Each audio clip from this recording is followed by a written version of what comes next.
One of the first things that becomes harder to explain in this phase of life is tiredness. Not the kind that comes from doing too much, and not the kind that disappears after a good night's sleep. It's a quieter tiredness, one that settles into the body and stays there, even on days that look manageable from the outside. This episode is about that kind of tired, the kind that shows up without a clear cause, the kind that doesn't respond to motivation, the kind that makes even simple things feel heavier than they used to. You may notice this tiredness in small ways. Getting started takes longer. Noise feels more intrusive. Decisions feel more taxing than they should. Nothing is necessarily wrong, but everything requires a little more effort. This can be confusing, especially if you're used to bouncing back quickly. You might wonder why rest doesn't fully restore you, why energy returns briefly and then disappears again, why you feel worn down even when life isn't especially demanding. But this kind of tiredness isn't about effort. It's about load. When something inside has changed, your system is doing work that isn't visible.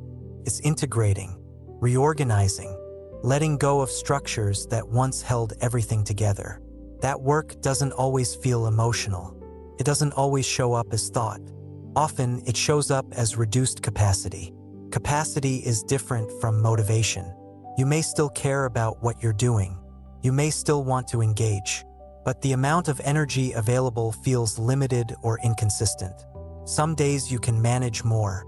Other days, even small tasks feel like they take everything you have. This inconsistency can be unsettling. You may question whether you're losing drive, whether you're becoming lazy, whether something is wrong. But reduced capacity during change isn't a flaw. It's a signal. Your system is allocating energy differently than it used to, and that doesn't always line up with expectations.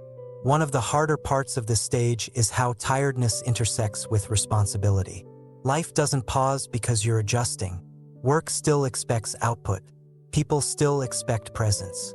You may feel caught between what's being asked and what you're able to offer on a given day. This mismatch can create self-doubt.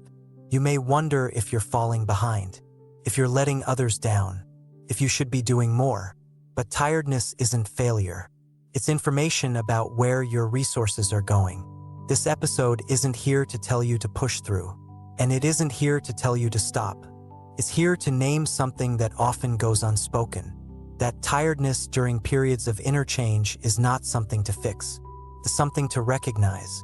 You may notice that certain things drain you more than they used to. Social interaction, decision-making, being around stimulation. This doesn't mean those things are bad.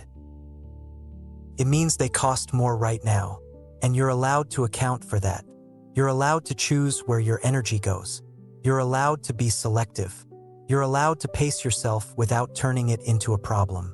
Tiredness also changes how time feels. Days may feel shorter even when they're full, or they may feel long and slow, weighted by effort. This isn't inefficiency.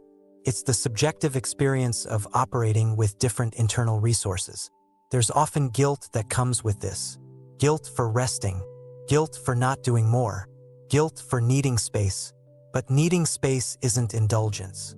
It's responsiveness. Your system is asking for something specific.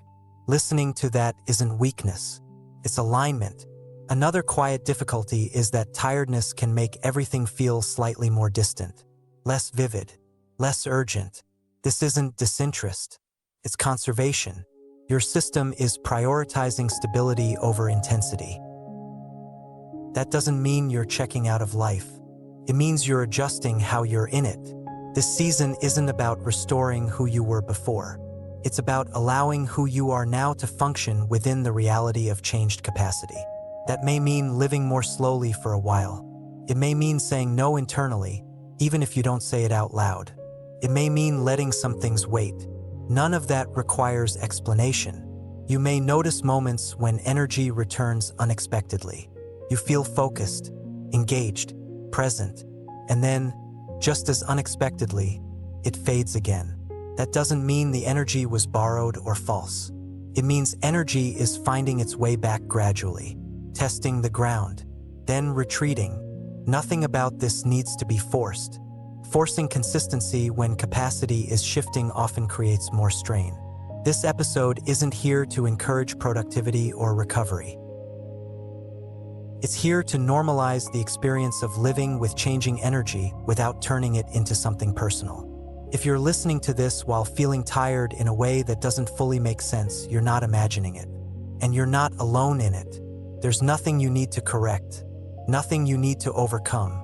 Living within your current capacity is already an honest response. And if these reflections help that tiredness feel more understandable, you're welcome to stay with the season as it continues. Liking the video helps it reach others who may be carrying exhaustion quietly, without language for it. If someone you care about seems worn down without a clear reason, you're welcome to share this with them, only if it feels right. Energy doesn't return on command. It returns when the system is ready. And until then, meeting yourself where you are is already enough.